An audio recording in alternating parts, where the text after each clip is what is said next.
I wanted to run through quickly today the basic structure of the proposal. The reason that we need to have a structure laid out for a proposal is that it's a large and complex document, and it's much easier for you to take it in pieces. And so the structure of those pieces is what I'll cover in the next couple of minutes. So let's move on to Project 3, which is our major proposal. So today, as I said, I'm going to talk about structure. I'm going to give you now a rundown of everything that needs to be in your document, the major proposal document, and I'll cover each of them individually in a moment. This is the listing of headings that you should have in your proposal document, and you should format them as headings so that it's clear the structure of the document, how it works. And the reason for that is that proposals are often read discontinuously. Someone will take a piece of it, read it in isolation from the others. So you need to have headings that indicate what the sections are. And you also need to write it in a way so that someone who picks up just a piece of it can get what they need from it. An example of this would be if you've got a proposal that's making its way through levels of decision making in a company, chances are the person who manages the accounting, the finance, the CFO of the company or the controller of the company is going to be mostly interested in, for example, what the budget says. And so that person receiving this proposal might flip directly to the budget. And so the document needs to be well organized so that that person can find exactly what he or she needs, and it also needs to be written consistently so that everything that's in the budget is reflected in the rest of the proposal, and everything in the rest of the proposal is reflected in the budget. Each section should be clear to you in terms of what it needs to do, and if it's not, please do ask and I'll clarify. So the first thing is the executive summary, and the executive summary should be a very brief, one paragraph, less than a page, a sort of 50,000 foot view of the entire proposal. It should be an abstract of all the elements of the proposal. And this should be written in a way so that an executive making a decision on the proposal has what he or she needs to make that decision just by reading what's in the executive summary. And there should be no surprises in the rest of the proposal. So the executive summary needs to be a bottom line. How much something is going to cost, how long it's going to take, what problem it's going to solve, and what your proposal will deliver. So this really needs to be an abstract of the entire proposal that you're making.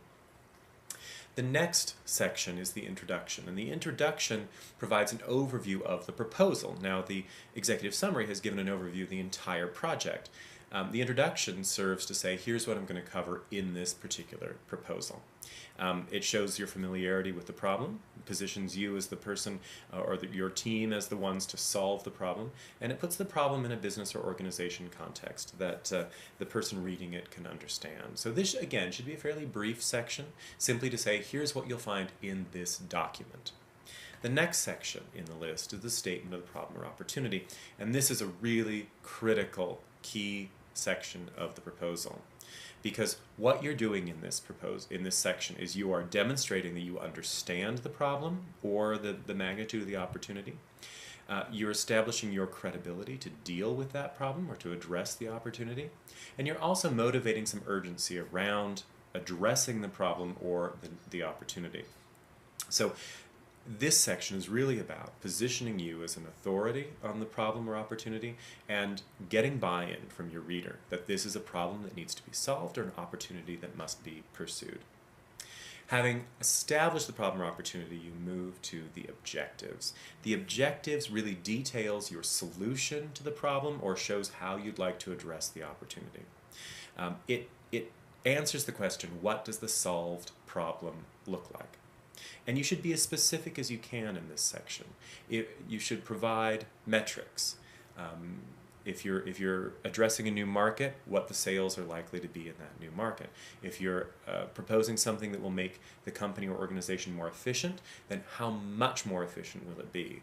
Talk about percentage of increase in sales or percentage decrease in costs or number of hours saved in a particular process or new customers added. Be as specific and as quantitative as you can in this section, because what you establish here as metrics, you'll pick up in the last section of the proposal, the measurement section. So you need to have numbers here. You need to show really precisely what your solution will deliver. After you've established the objectives, you're going to talk about the method or activities. This is how you go about solving the problem or addressing the opportunity. How you're going to get to the objectives that you've just stated. So what you'll do here is propose exactly what you want to do, what your project looks like. All right? You should talk about a detailed plan for delivering on the solution that you've outlined so far. You may need to do some research on this. You may need to look at some of the research activities that I talked about in the previous video about developing the proposal topic.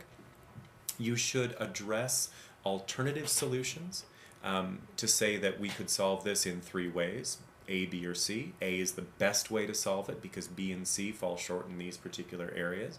Show the person reading it that you've thought carefully about all the alternatives, but in this proposal you are proposing a single best path forward that you believe will solve the problem.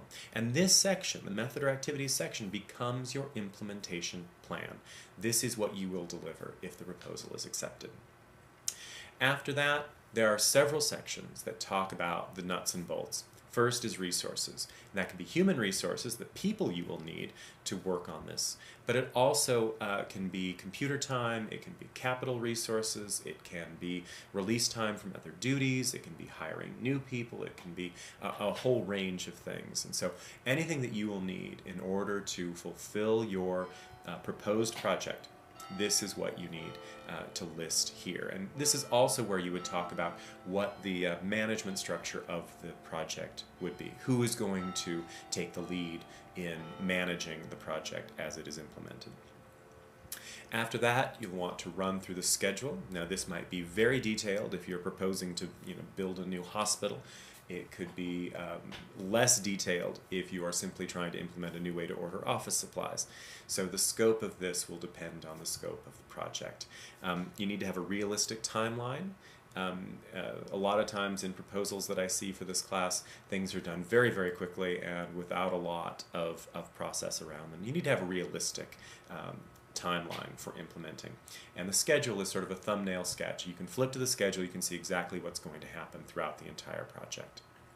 There's a section here that you need only for certain kinds of proposals.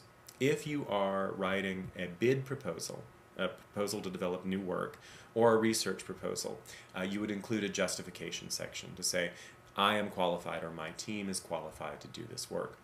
If you're doing an implementation proposal, then you don't need a justification because you already work for the company, you want to improve something the company does, there isn't really a need for a justification section. So this section only applies for bid proposals and research proposals.